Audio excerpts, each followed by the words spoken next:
Last week, South Wales Police, supported by regional organised crime team Tarian, coordinated a week of action to tackle county lines as part of a national week of intensification.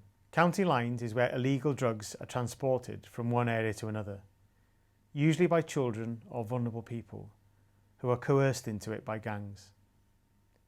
The county line is the mobile phone line used to take the orders of drugs.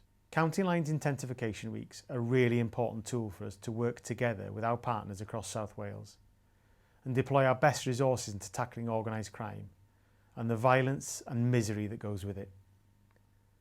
Last week's action proved to be really successful for South Wales Police. A number of warrants were executed and we intercepted lines into our communities. Tackling county lines, organised crime and the violence and misery that goes with it is an absolute priority for us. It has no place in our communities. We are committed to protecting vulnerable people, and we recognise that children and vulnerable adults committing crime on behalf of urban gangs may themselves be victims of exploitation, such as grooming, cuckooing and trafficking. That's why we work with partner agencies to protect, not punish, those exploited by organised crime groups. Our approach to tackling county lines criminality is relentless and does not end here.